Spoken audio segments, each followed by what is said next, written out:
صرف 34ویں سال ایک مرتبہ 9 اور 10 ذی الحج کو حج ادا ہوتا۔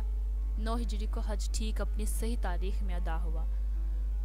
اور مکہ فتح ہو جانے کی وجہ سے ان کو اضافہ کرنے کا موقع نہیں ملا، جس کی وجہ سے 10 ہجری کو بھی وہ اپنی جگہ پر باقی رہا۔ اللہ کے رسول صلی اللہ علیہ وآلہ وسلم نے اس حقیقت کو ان الفاظ میں بیان فرمایا کہ زمانہ گردش کر کے اپنی اس حالت پر واپس آ گیا ہے جس پر وہ زمین و آسمان کی پیدائش کے وقت تھا۔ سال میں 12 مہینے ہوتے ہیں، جن میں سے 4 حرمت والے ہیں، 3 مہینے مسلسل ہیں، یعنی کہ ذوالقعدہ، ذوالحج اور محرم، اور قبیلہ مضر کا رجب، شعبان اور جمادی کے درمیان ہے۔ اسلام سے پہلے رجب کے مہینوں میں جانور ذبح کیے جاتے تھے، جسے عتیرہ کا نام دیا گیا تھا۔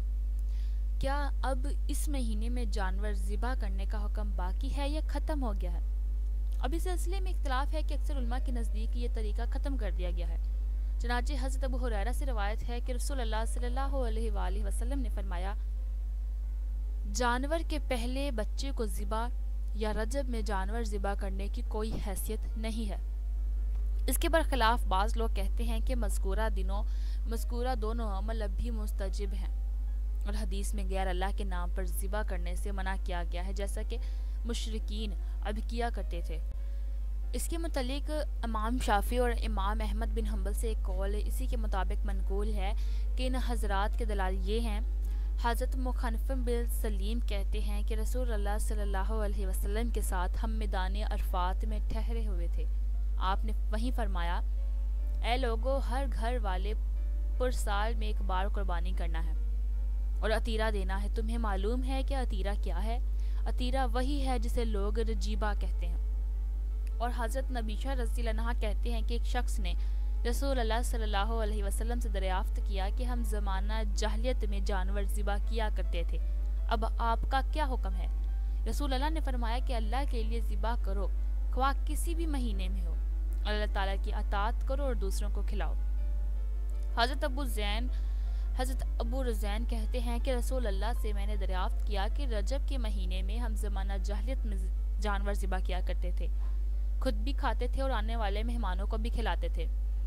رسول اللہ صلی اللہ علیہ وسلم نے فرمایا، اس میں کوئی حرج نہیں۔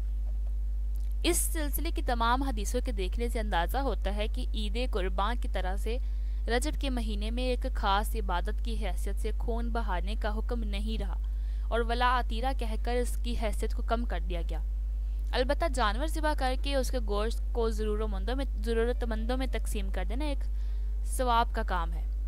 اور یہ رجب کے ساتھ خاص نہیں ہے، یعنی کہ اس کی رجب کے ساتھ ضروری نہیں ہے کہ آپ رجب میں ایک قربانی کریں، بلکہ کسی بھی مہینے میں جانور ذبح کر کے اللہ کی خوشنودی حاصل کرنے کے لیے تقسیم کرنے میں کوئی حرج نہیں۔ حقیقت یہ ہے کہ زمانہ جاہلیت میں رجب کے مہینوں کو عید کی طرح منایا جاتا تھا، اور اسی دن جانور ذبح کیا کرتے تھے، جس کی حدیث میں تردید کی گئی ہے۔ چنانچہ حضرت حسن بصری کہتے ہیں کہ اسلام میں عتیرہ نہیں ہے، عتیرہ تو زمانہ جاہلیت میں ہوتا تھا، لوگ رجب کے مہینے میں روزہ رکھتے اور پھر جانور ذبح کرتے۔ اور اسی طرح حضرت عبداللہ بن عباس سے منقول ہے کہ وہ رجب کو عید منانے کو مکروہ سمجھتے تھے، اور مشہور تابعی حضرت عطا کہتے ہیں کہ نبی صلی اللہ علیہ وسلم رجب کے پورے مہینے میں روزہ رکھنے سے اس لیے منع کرتے تھے تاکہ لوگ اسے عید نہ بنائیں، اور حضرت طاؤس کہتے ہیں کہ کسی مہینے اور دن کو عید نہ بناؤ۔ حضرت انس بن مالک سے منقول ہے کہ جب رجب کا مہینہ آتا تو رسول اللہ صلی اللہ علیہ وسلم یہ دعا پڑھا کرتے تھے، اللہم بارک لنا فی رجب و شعبان و بلغنا رمضان۔ یہ حدیث اگرچہ ضعیف ہے مگر معتد سندوں سے معقول ہونے کی وجہ سے اس میں کچھ قوت آ جاتی ہے، یعنی کہ بعض لوگ اس روایت کو آگے شیئر ضرور کرتے ہیں تاکہ لوگ رجب کے مہینے کا آغاز اس خوبصورت آیت کے ساتھ کر سکیں۔ اور علامہ ابن رجب حنبلی کہتے ہیں کہ اس حدیث میں اس بات کی دلیل ہے، فضیلت والے زمانے تک جینے کی دعا کرنا مستجب ہے تاکہ وہ ان اوقات میں نیک عمل کرنے کا موقع حاصل کر سکیں۔ رجب کے مہینے میں کسی دن کوئی خاص مخصوص نماز سے حدیث سے ثابت نہیں ہے۔ رجب کے پہلے جمعے کو مخصوص طریقے پر نماز پڑھنے کا تذکرہ بعض کتابوں میں موجود ہے جسے صلاۃ الرغائب کہا جاتا ہے، مگر یہ روایتیں بالکل من گھڑت اور باطل ہیں۔ علامہ ابن رجب حنبلی کہتے ہیں کہ اس نماز کا رواج اور اس سے متعلق روایتوں کا وجود 4 صدی ہجری کے بعد ہوا، اس لیے متعقدین میں اسے بالکل جانتے ہی نہیں اور اسی لیے انہوں نے اس سے متعلق روایتوں پر کوئی کلام کیا ہی نہیں تھا۔ اور اسی طرح امام نووی کہتے ہیں کہ یہ من گھڑت نماز ہے، قابل مذمت، ناپسندیدہ اور باطل ہے، یعنی کہ یہ وہ نماز ہے جو لوگوں نے اپنے سے بنا لی تھی۔ اسی طرح سے رجب کے روزے کے سلسلے میں کوئی صحیح حدیث موجود نہیں ہے، اور حضرت عمر رضی اللہ عنہ سے منقول ہے کہ وہ رجب کا روزہ رکھنے والوں پر سختی کیا کرتے تھے اور کہتے تھے کہ رجب کیا چیز ہے۔ رجب کے مہینے کو زمانہ جہالت میں اہمیت دی جاتی تھی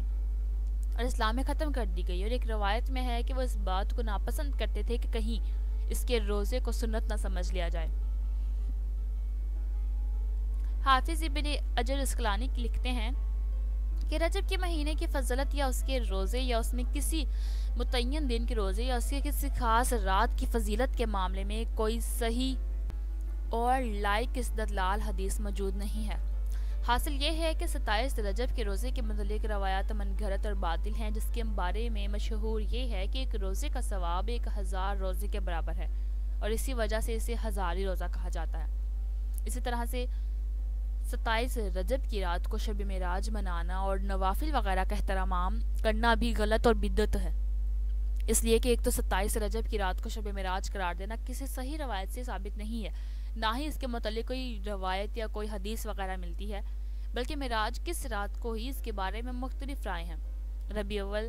ربیع الثانی، رمضان، شوال، ذی الحج اور رجب کے مہینے کے بارے میں معراج کے واقعے کا پیش آنے کا تذکرہ سیرت وغیرہ کی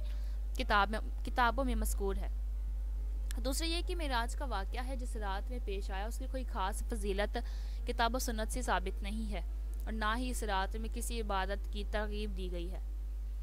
رسول اللہ اور آپ کے جانثار صحابہ ہمارے لیے اسوہ اور نمونہ ہے،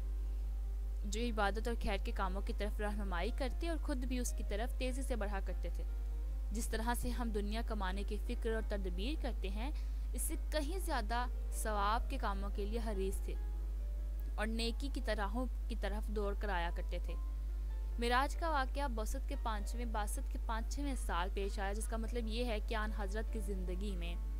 18 مرتبہ وہ رات آئی، لیکن کسی ضعیف بلکہ موضوع حدیث سے بھی ثابت نہیں ہے کہ آپ نے اس رات کے منانے کا اہتمام فرمایا۔ اور رسول اکرم صلی اللہ علیہ وسلم کی دنیا سے تشریف لے جانے کے بعد تقریباً 100 سال تک صحابہ کرام موجود رہے، لیکن کسی کے بارے میں منقول نہیں ہے کہ انہوں نے اس رات کی کوئی خاص اہمیت دی، اور جو چیز کتاب و سنت اور صحابہ کرام سے ثابت نہ ہو وہ بدعت ہے۔ بعض جگہ پر 22 رجب کو کنڈے بنانے کا رواج ہے، جسے حضرت جعفر صادق کا فاتحہ بھی کہا جاتا ہے،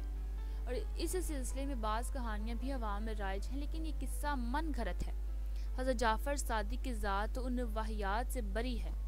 22 رجب کو نہ تو ان کی پیدائش ہوئی اور نہ وفات، بلکہ ان کی پیدائش تو رمضان سن 8 ہجری میں اور وفات شوال سنہ 138 ہجری میں ہوئی، بلکہ یہ شیعوں کی ایجاد ہے، لیکن کیونکہ 22 رجب حضرت معاویہ رضی اللہ عنہ کی تاریخ وفات ہے جن سے شیعہ شدید بغض رکھتے ہیں، اس لیے ان کی وفات کی خوشی میں وہ میٹھی چیز تقسیم کرتے ہیں اور اسے سینوں میں رواج دینے کے لیے حضرت جعفر صادق کے نام سے ایک قصہ بنا لیا جا کے سنیوں میں بھی رواج بڑھ جائے۔ اب اس میری پوری بات کا حاصل یہ ہے کہ رجب کا مہینہ حرمت و عزت والے مہینوں میں سے ہے، اس اعتبار سے اس کی ایک اہمیت ہے، اس لیے اس میں خاص طور سے گناہوں سے بچنا چاہیے، کیونکہ اگر آپ یہ ایسا مہینہ ہے کہ اگر آپ اس مہینے میں کوئی بھی گناہ کرتے ہیں تو اس گناہ کا جو سزا ہے وہ دگنی بڑھ جاتی ہے، اور اگر آپ عبادت کرتے ہیں تو اس عبادت کا ثواب بہت بڑھ جاتا ہے، اور اس لیے اس خاص مہینے میں آپ کو گناہوں سے بچنا چاہیے اور عبادت کی پابندی ہونی چاہیے، لیکن بطور خاص اس مہینے میں کوئی نفلی نماز یا روزہ وغیرہ ثابت نہیں ہے، لیکن پھر بھی اگر آپ اللہ کی خوشنودی کے لیے، اللہ کی رضا کے لیے روزہ رکھنا چاہتے ہیں تو اس میں کوئی بھی برائی نہیں ہے۔